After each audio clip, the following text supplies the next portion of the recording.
नमस्कार, कसे आहात सगळे? मस्त ना? मस्तच राहा. सगळ्यांना सर्वप्रथम श्री स्वामी समर्थ. आज आपण बघणार आहोत की श्रावण महिन्यापासून स्वामींचे 11 गुरुवार व्रत नेमकं कसं करायचं. कारण खूप जणांना प्रश्न असतात की श्रावणात 5 गुरुवार असतील तर व्रताची सुरुवात कशी करायची, व्रताची पूजा कशी करायची, उपवास कसा करायचा, कोणते नियम पाळायचे आणि शेवटच्या गुरुवारी सांगता कशी करायची. तर आपण हे सगळं आज एकदम सोप्या भाषेमध्ये जाणून घेणार आहोत. तर त्यामुळे शेवटपर्यंत नक्की बघा. अक्कलकोट स्वामी समर्थ महाराजांच्या चरणी सगळ्यात आधी माझा साष्टांग नमस्कार. स्वामी समर्थ महाराज हे दत्तांचे अवतार मानले जातात. त्यांची भक्ती आणि सेवा मनापासून केली की मनाला एक वेगळीच शांतता मिळते. अनेक भक्तांचा असा अनुभव आहे की फक्त श्री स्वामी समर्थ हे नाव घेतलं तरी मन शांत होतं. म्हणूनच अनेक भक्त श्रावण महिन्यात स्वामींचं 11 गुरुवार हे व्रत सुरू करतात. तर आता हे व्रत नेमकं कसं करायचं ते पाहूया आपण. तर गुरुवार हा दिवस गुरु आणि दत्तांच्या सेवेसाठी खूपच महत्त्वाचा मानला जातो. आणि स्वामी समर्थ महाराज हे दत्तांचे अवतार मानले जात असल्याने गुरुवारी त्यांची विशेष सेवा केली जाते. 11 गुरुवारांचं व्रत म्हणजे सलग 11 गुरुवारी श्रद्धेने महाराजांची सेवा करायची. तर श्रावण महिना तर हा खूप पवित्र महिना मानला जातो. त्याच्यामुळे काय होतं की या महिन्यामध्ये स्वामींचं व्रत सुरू करण्याची इच्छा असेल तर तुम्ही श्रावणातल्या गुरुवारपासून सुरुवात करू शकता. आणि श्रावणात किती गुरुवार येणार हे दरवर्षी पंचांगानुसार बदलतं. कधी 4 येतात, कधी 5 येतात. तर श्रावणात 5 गुरुवार असतील तरी 5ही गुरुवार 11 गुरुवारांच्या व्रतामध्ये धरता येतात. म्हणजे श्रावणातले 5 गुरुवार झाले की पुढचे 6 गुरुवार त्यानंतर सलग पूर्ण करायचे.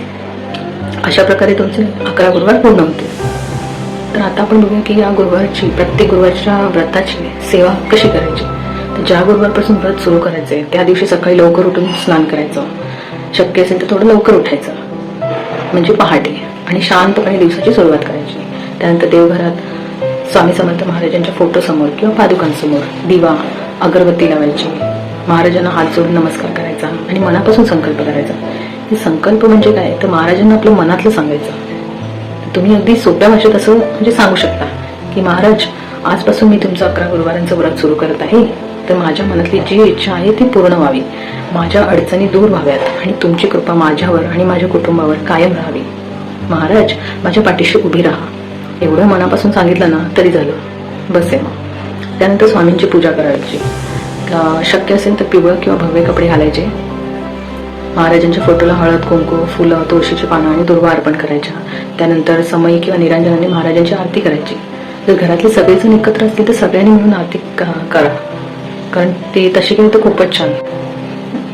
पूजा झाल्यानंतर स्वामींची पोथी म्हणजे चरित्र किंवा गुरुचरित्रातील एखाद्या अध्याय वाचू शकता तुम्ही.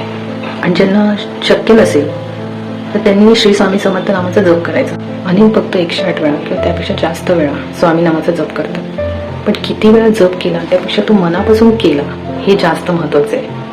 आता आपण नैवेद्याबद्दल सांगायचं झालं तर गुरुवारी शक्य असल्यास घरी एखादा गोड पदार्थ करून महाराजांना नैवेद्य दाखवावा.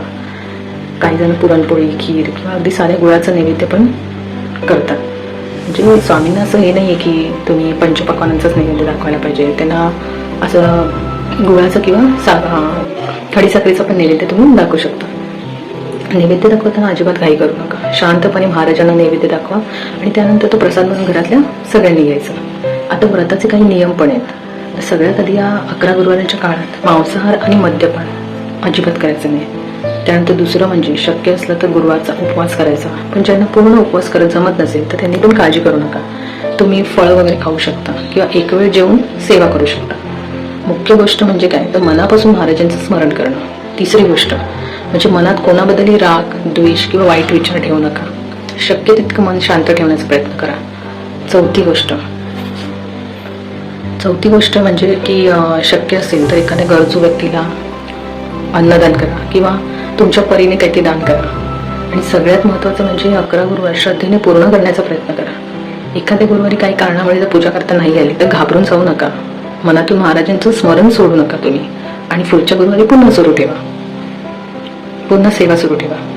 आता 11वा म्हणजे शेवटचा गुरुवार आला की व्रताची सांगता करायची. तर शक्य झालं तर छोटंसं भजन किंवा नामस्मरण करू शकता तुम्ही.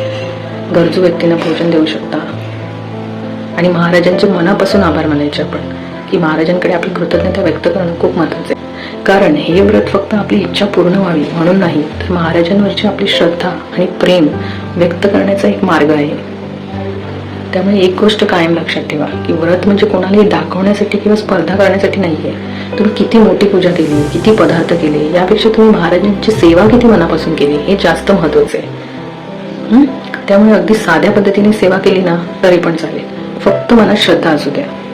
आणि अजून एक महत्त्वाची गोष्ट म्हणजे हे व्रत कोणी पण करू शकतं, की स्त्री असू दे, पुरुष असू दे, लहान मोठं, वृद्ध व्यक्ती, कोणत्याही वयाची व्यक्ती म्हणजे श्रद्धेने स्वामींची सेवा करू शकते.